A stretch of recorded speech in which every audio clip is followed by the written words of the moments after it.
ketemu lagi dengan saya Saskia Rahmat terus seperti bisa dan episode Mulai dari 5.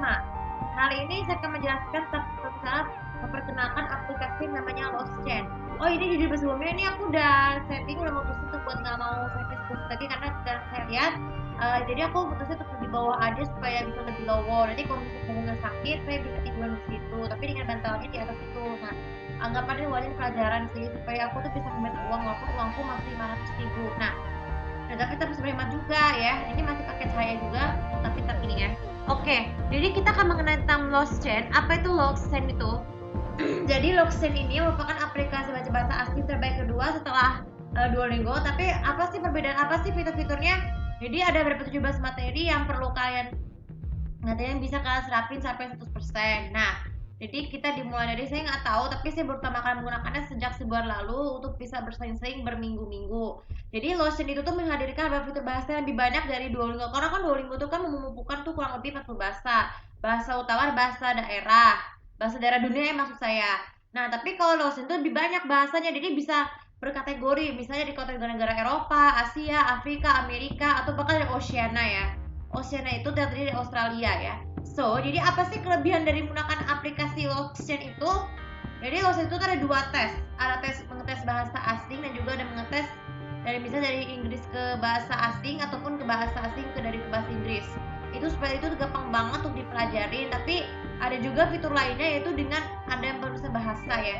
Jadi melatih menulis tulisan itu sama halnya dengan Duolingo. LostChain itu tuh bisa melatih menuliskan bahasa yang lebih detail.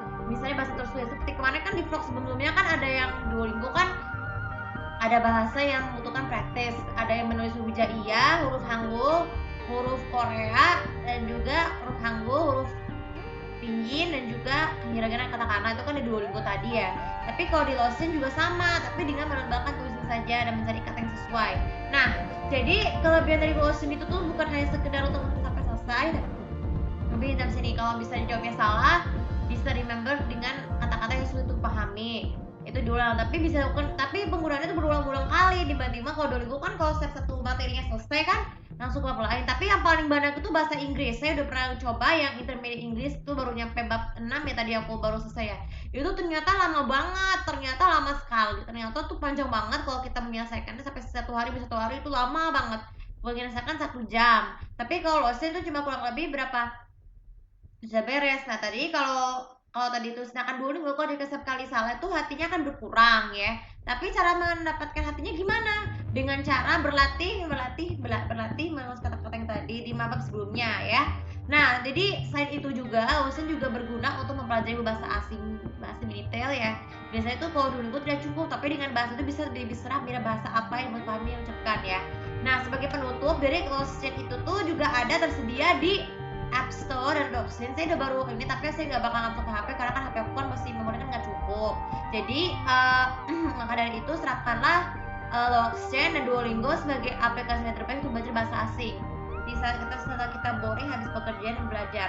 Oke, semoga ini juga bisa bermanfaat dan konsep biasa untuk follow seluruh kami sudah tahu bagaimana berpegang tentang dua topik ini. Ceritakan pengalaman kamu menggunakan aplikasi LostChain dan juga website juga. Terima kasih, sampai ketemu di wabarakatuh.